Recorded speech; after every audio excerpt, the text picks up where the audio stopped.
Hello दोस्तों, जय श्री राम, जय बालाजी महाराज की। आपका हमारे YouTube चैनल हनुमंत कृपा 0005 में स्वागत है। साथियों, आज मैं आपके लिए श्री हनुमान जी महाराज का व्रत की विधि और कथा दोनों एक साथ लेकर उपस्थित हुआ हूँ।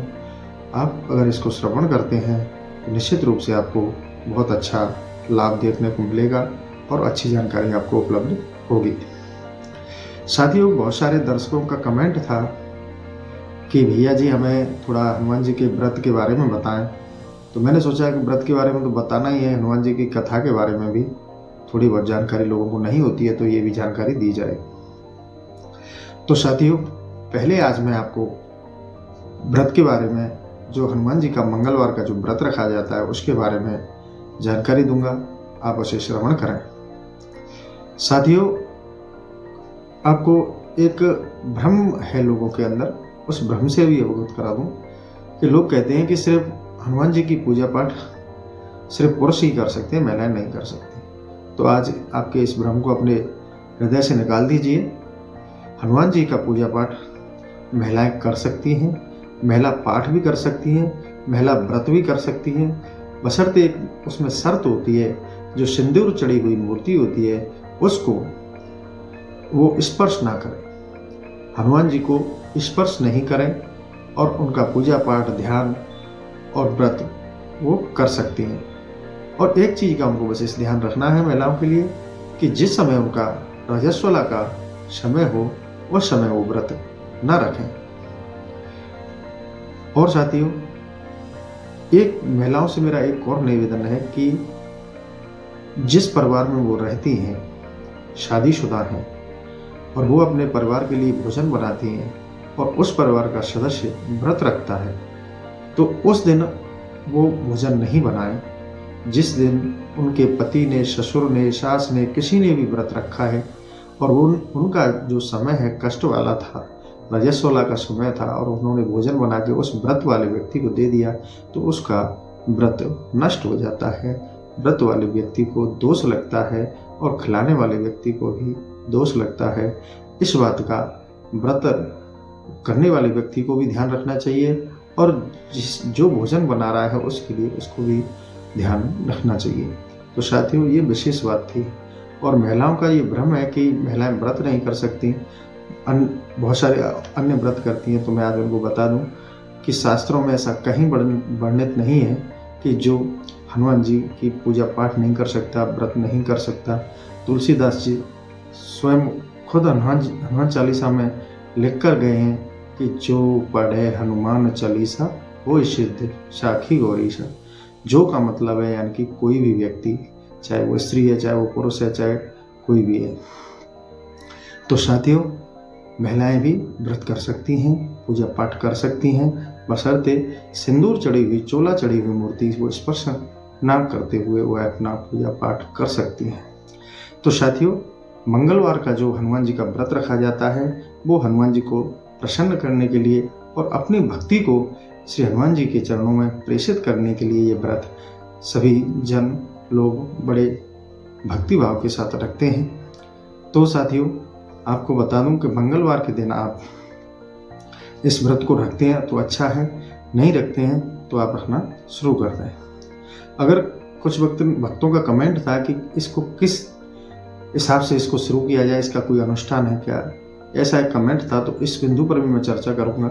साथियों, जो व्यक्ति पहले से हनुमान जी महाराज का मंगलवार का व्रत रखते हैं उनको मैं बता दूं कि वह एक समय ही भोजन करें। अगर वो कहीं किसी बाहर काम से जा रहे हैं, शाम को घर पे भोजन नहीं कर पाते और या फिर कहीं बाहर का उन्हें खाना नहीं चाहते और भूखे रह जाते हैं, तो ये गलत बात है। आप भोजन दोपहर में भी करके अपने काम पर निकल सकते हैं। शाम को भोजन ऐसा नहीं कि हनुमान जी को आप व्रत रखे हुए हैं, आप भले ही सुबह भोजन नहीं किया, क्योंकि व्रत में एक बार भोजन करने की अनुमति है, तो आप उस भोजन को दोपहर में भी कर सकते हैं, बशर्ते हनुमान जी को उस समय आपको भोग लगाकर उनसे अनुमति मांग कर कह, प्रभु मैं उक्त काम के लिए बाहर जा रहा हूँ, वहाँ मैं शाम को भोजन नहीं कर पाऊंगा, तो अभी मैं ये भोजन कर रहा हूँ और आप भी भोजन करिए और फिर मैं। पर ये ऐसा नहीं कि आप प्रतिदिन ऐसे ही व्रत को करें, क्योंकि नियम यही है कि शाम को संध्या समय दीपक बत्ती करके हनुमान जी को भोग प्रसाद लगाकर जब अन्न ग्रहण किया जाता है। व्रत का नियम ये है। मैंने इमरजेंसी के लिए बताया था कि आप दोपहर में भी भोजन कर सकते हैं। भोजन एक बार ही करना है। भोजन में भी आपको सादा भोजन करना है, शाकाहारी भोजन करना है, ज़्यादा आडंबर युक्त भोजन नहीं करना है। हो सके तो फल खाएं, सादा रोटी और सब्जी खाएं। इसके अलावा कोई ज़्यादा आडंबरों के चक्कर में ना पड़े और हो सके तो कम ही भोजन करें और भगवान का ध्यान करें, भक्ति भाव से रहें। और जिस दिन आप व्रत रखे हुए हैं उस दिन बिल्कुल ही ज़्यादा लोगों से ना मिलें। जब आप मंगलवार को व्रत रखते हैं भीड़ वाले क्षेत्र में नहीं जाएं, ज़्यादा लोगों से टच ना हो, किसी को छुएं नहीं, ज़्यादा लोगों से बोले नहीं, बातचीत नहीं करें और भक्ति भाव में उस दिन हो सके तो आप शांत रहें और भगवान का पूजा अर्चन पाठ और भक्ति में नाम जाप सारा कुछ करते रहें। और व्रत वाले दिन ज़्यादा कहीं जाना आना निषेध है, क्योंकि हम कहीं भी जाते हैं बहुत सारे लोगों से टच होते हैं, छूते हैं, बातचीत करते हैं, कोई गलत द्वेष भावना निकल जाती है, तो इन सारी चीज़ों से बचा जा सकता है। क्योंकि व्रत वाले दिन हम भी पूर्ण रूप से पवित्र होते हैं, जिसमें अंदर जो विराजमान है हमारे हृदय में हरि विष्णु श्री राम जी, जो भी हमारे जो अंश है अविनाशी हमारे हृदय के अंदर, वो शुद्ध और साकार रूप में विराजमान रहता है। तो उस दिन हमें बिल्कुल ही बाहरी चीज़ों से दूर रहना है और उस दिन साथियों पूर्ण ब्रह्मचर्य का पालन करना है। बहुत सारे लोगों में ये मिथ है कि ऐसा कुछ नहीं होता, व्रत हमारा संध्या समय भोजन करते ही समाप्त हो जाता है। व्रत जिस समय आपने भोजन शाम को अगले दिन किया था उसके अगले दिन आप भोजन करते हैं, उस दिन नहीं। जैसे सूर्य उदय पर ही, दूसरे दिन के सूर्य उदय पर ही हमारा व्रत पूरा होता है। तो पूर्ण हमें 24 घंटे का ब्रह्मचर्य व्रत वाले दिन रखना चाहिए। और साथियों ये तो मैंने बताया था उन भक्तों के लिए जो व्रत पूर्व पहले से ही रखते आ रहे हैं। दूसरा साथियों, जो भक्त अभी हनुमान जी की भक्ति से जुड़े हैं या हनुमान जी की भक्ति को बहुत दिनों से करते आ रहे हैं लेकिन व्रत नहीं रखते और वो व्रत रखना चाहते हैं, साथियों तो मैं आपको अवगत करा दूं कि व्रत दो तरीके के रखे जाते हैं हनुमान जी महाराज के। हनुमान जी महाराज का व्रत एक तो संकल्प लेकर किसी अपनी मनोकामना, अपने मनोरथ को पूर्ण हनुमान जी से पूर्ण करवाने के लिए एक सकाम भक्ति के रूप में व्रत का अनुष्ठान किया जाता है। वो आप अपने सामर्थ्य अनुसार 21 दिन का, 81 दिन का, 108 दिन का मतलब संकल्प लेकर आप उस व्रत को कर सकते हैं। 108 मंगलवार करना है, 81 मंगलवार करना है या आपको 41 मंगलवार करना है या 21 सबसे कम मंगलवार होता है, 21 मंगलवार को तो आपको करना ही होता है। तो आपका कोई मनोरथ है, आपकी कोई मनोकामना है तो आप संकल्प लें कि प्रभु मैं आपका मंगलवार के दिन कि मैं आपका 21 दिन का संकल्प लेता हूँ, मेरा ये मनोरथ है प्रभु, मेरा ये मनोरथ आप पूर्ण कर दें, इसलिए मैं आपके 21 मंगलवार की व्रत रख रहा हूँ। तो आप ऐसा अनुष्ठान करके भी मंगलवार का व्रत शुरू कर सकते हैं। दूसरा व्रत रखने का एक और संकल्प है साथियों, वो थोड़ा कठिन है और वो करना भी चाहिए कि जो साधक, जो उपासक हनुमान जी के लिए जीवन पर्यंत के लिए, आजीवन के लिए हनुमान जी के चरणों से जुड़ गए हैं और हनुमान जी की सदैव कृपा पाना चाहते हैं और हनुमान जी के द्वारा अपने जीवन को सफल करना चाहते हैं, तो वो अपने जीवन के पूरे जीवन के लिए व्रत का अनुष्ठान शुरू करना चाहते हैं कि मैं प्रत्येक मंगलवार को ही व्रत ही रखूंगा हमेशा, जब तक मैं इस पृथ्वी पर जीवित हूँ, मेरे शरीर में जितनी सामर्थ्य रहेगी मैं जब तक व्रत रखूंगा।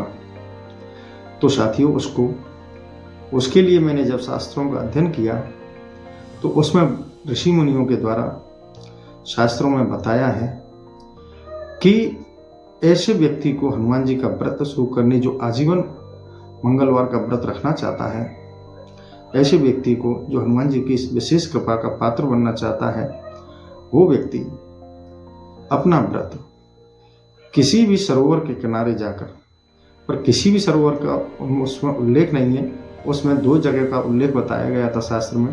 पर मैं इसलिए किसी भी की कह रहा हूँ कि जो भी आपका धार्मिक स्थल है, ऐतिहासिक है, आप वहाँ कोई सरोवर है तो वहाँ भी जाकर आप व्रत शुरू कर सकते हैं। क्योंकि साथियों, शास्त्रों में बताया गया है, जब शास्त्र अध्ययन के उपरांत हमें मिला कि श्री हनुमान जी का जो जन्म है वो पंपापुर में हुआ था, और हनुमान जी सदैव संध्या वंदन और प्रातः वंदन करने के लिए पंपापुर सरोवर पर जाते थे और वहीं अपना श्री राम जी का भजन करते थे, पूजा पाठ करते थे, व्रत भी वहीं करते थे।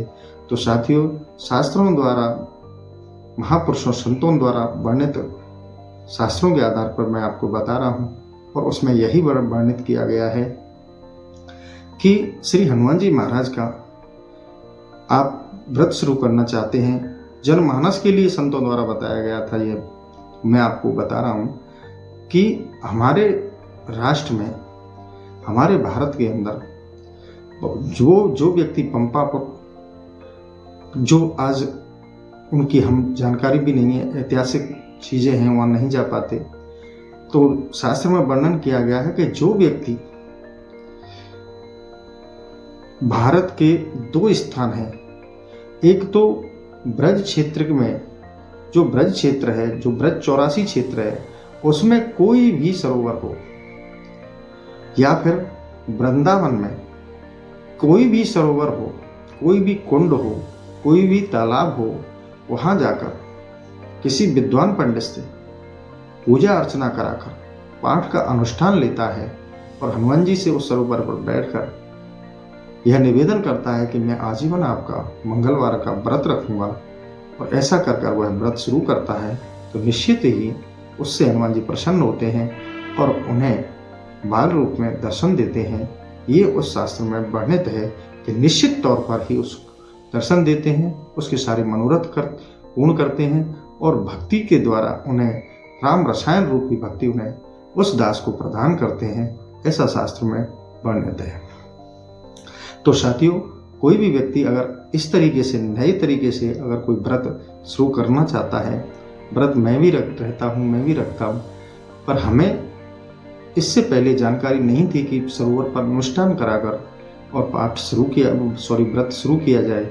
हमने तो जैसे लोग पहले से हिंदू घरों में रहते आ रहे थे, हमने तो ऐसे ही हनुमान जी का व्रत शुरू किया था, तो ऐसे ही हमारा बिना अनुष्ठान के ही था, और आज भी अनवर्त चल रहा है। तो साथियों, जब जानकारी का अभाव रहता है ना लोगों को, तो नहीं हो पाता है। अब मैं आपको बता रहा हूँ कि इस तरीके से आप शास्त्रों के अनुरूप अगर मंगलवार का व्रत शुरू करना चाहते हैं, आजीवन के लिए करना चाहते हैं, तो आप निश्चित रूप से या तो ब्रज क्षेत्र में जाकर, अब किसी भी राज्य में रहते हैं, अगर ब्रज क्षेत्र में जाकर किसी भी सरोवर पर, किसी भी, जैसे कि हमारे गोवर्धन महाराज का जो मंदिर है, मथुरा जनपद के अंदर आता है, वहाँ बहुत सारे कुंड हैं, श्याम कुंड, ललित कुंड, कुसुम सरोवर, बहुत सारे कुंड हैं, वहाँ उनमें पवित्र जल रहता है। आप वहाँ जाके अपना अनुष्ठान कर सकते हैं, किसी पंडित जी से करा सकते हैं और व्रत शुरू कर सकते हैं। ऐसे ही वृंदावन में बहुत सारे कुंड हैं, आप वहाँ भी जाकर अपना ये अनुष्ठान पूर्ण करा सकते हैं, शुरू कर सकते हैं।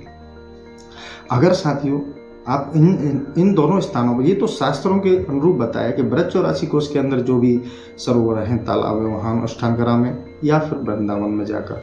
अगर आप यहाँ नहीं जा पाते हैं, आपके समीपत्र जो भी समीप कोई धार्मिक ऐसा प्राचीन स्थान है जहाँ ऋषि मुनियों ने तप किया है, तपोस्थली है, और अगर वहाँ भी कोई ऐसा सरोवर है पवित्र, तो आप वहाँ भी जाकर, क्योंकि जो सरोवर का जो जल होता है वह बहुत ही पवित्र होता है, और जल के सामने जो भी प्रण लिया जाता है वो निश्चित रूप से उसको पूर्ण करना होता है, और उससे हमें ज़्यादा लाभ प्राप्त होता है।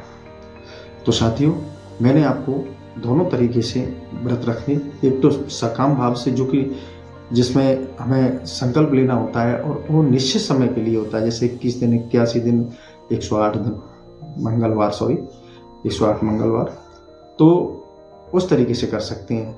अगर आजीवन कोई मंगलवार का व्रत शुरू करना चाह रहा है और भगवान की कृपा, हनुमान जी की प्राप्त करना चाह रहा है, तो निश्चित रूप से उसे ऐसा अनुष्ठान करना चाहिए जो शास्त्रों में वर्णित है।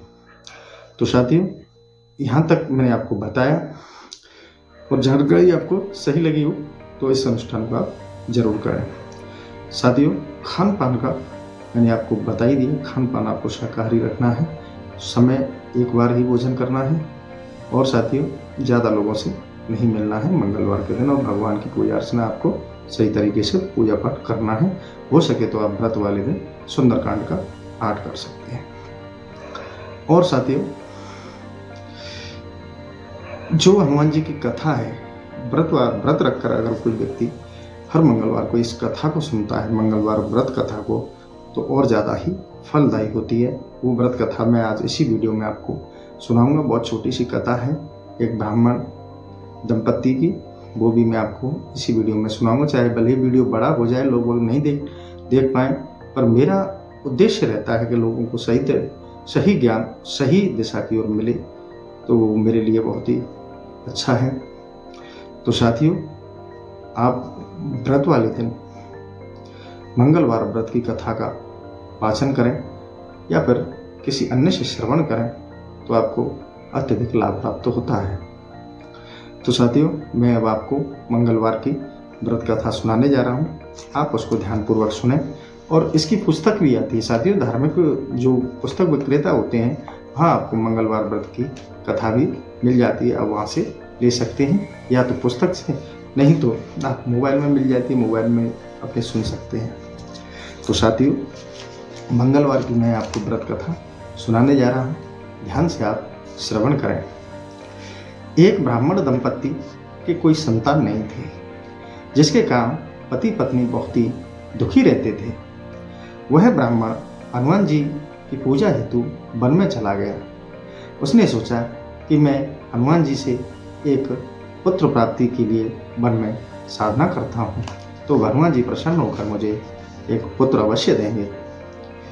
तो वह वन में चला गया। वह पूजा के साथ महावीर जी से एक पुत्र की कामना किया करता था।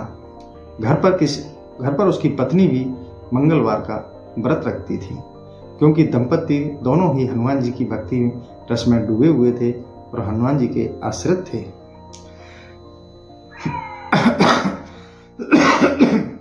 घर पर उसकी पत्नी मंगलवार का व्रत पुत्र की प्राप्ति हेतु किया करती थी।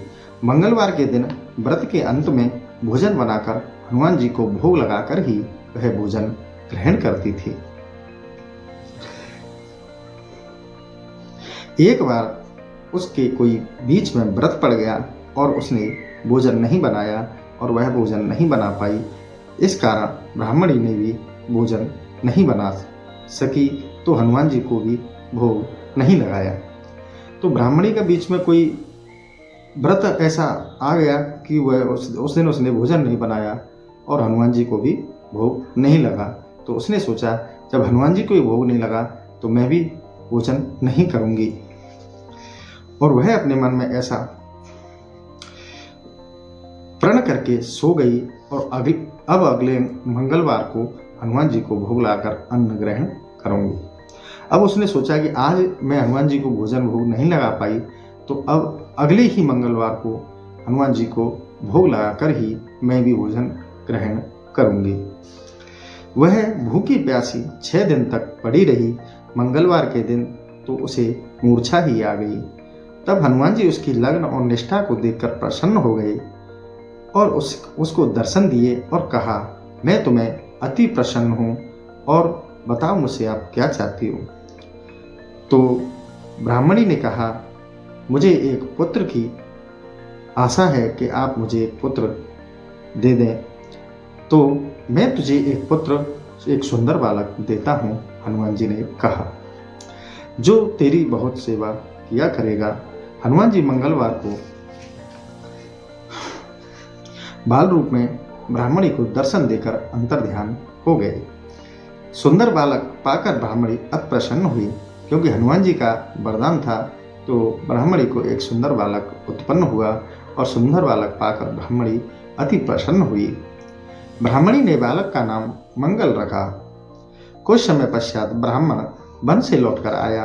प्रसन्नचित्त सुंदर बालक का घर में क्रीड़ा करते देखकर वह ब्राह्मण पत्नी से बोला, यह बालक कौन है? पत्नी ने कहा, मंगलवार के व्रत से प्रसन्न हो हनुमान जी ने दर्शन दिए थे, तो मुझे यह सुंदर बालक तपस्या से हनुमान जी ने प्रसन्न होकर मुझे प्रदान किया है। पत्नी की बात में छल से भरी जान उसने सोचा, यह उल्टा व्यभिचारिणी अपनी कलुषमता छुपाने के लिए बात बना रही है। ब्राह्मण ने ऐसा सोचा। एक दिन उसका पति कुएं पर पानी भरने चला तो पत्नी ने कहा कि मंगल को भी साथ ले जाओ, क्योंकि उस पुत्र का नाम मंगल ही रखा गया था। तो जब पति कुएं से पानी भरने के लिए जा रहे थे तो पत्नी ने कहा कि मंगल को भी आप साथ ले जाओ, यह भी स्नान ध्यान करके आ जाएगा।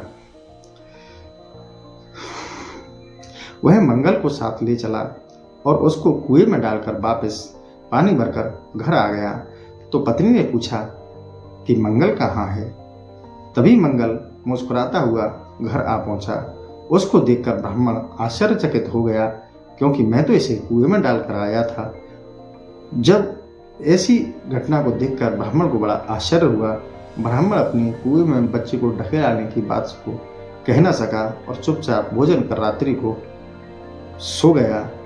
तो रात्रि में श्री हनुमान जी ने स्वप्न में दर्शन दिए और ब्राह्मण से कहा, यह बालक मैंने दिया है, फिर तू पत्नी को क्यों परेशान करता है? फिर पत्नी मंगल का व्रत रख अपना जीवन आनंद पूर्वक व्यतीत करने लगे। मनुष्य मंगलवार का व्रत कथा को पढ़ता है, सुनता है और नियम से व्रत रखता है, उसको हनुमान जी की कृपा से सब कष्ट दूर होकर सर्व सुख प्राप्त होता है। ऐसा इस मंगलवार के व्रत और कथा का प्रभाव है।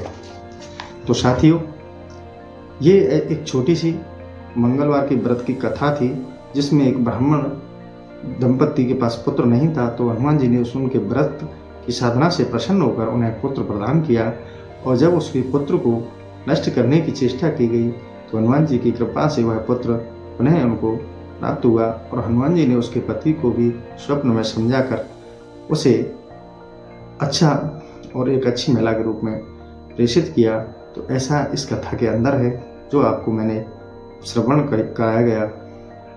तो साथियों, आपको मैंने व्रत रखने की विधि, शाकाहारी भोजन करना है, 2 तरह से सकाम व्रत का अनुष्ठान लेना है या संपूर्ण जीवन का व्रत लेना है। जो व्रत पहले से करते आ रहे हैं वो अपना व्रत और अच्छी तरह से नियमानुसार करते रहें। और जो मैंने एक चीज़ और आपको विशेष बताई थी वीडियो के अंदर कि व्रत वाले व्यक्ति को रजस्वला युक्त महिला भोजन न कराए, उसके लिए भोजन न बनाए और उसके व्रत को नष्ट ना करे, इस चीज़ का विशेष ध्यान रखा जाए। तो साथियों, आपको व्रत से संबंधित और कथा से संबंधित अगर वीडियो अच्छा लगे तो कमेंट में जय श्री राम, जय बालाजी महाराज अवश्य लिखा करें।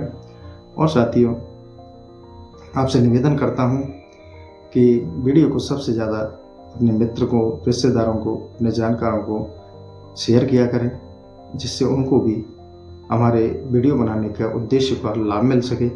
साथियों, इसी के साथ मैं अपने इस सेशन को यहीं समाप्त करता हूँ। जय श्री राम, जय बालाजी महाराज की।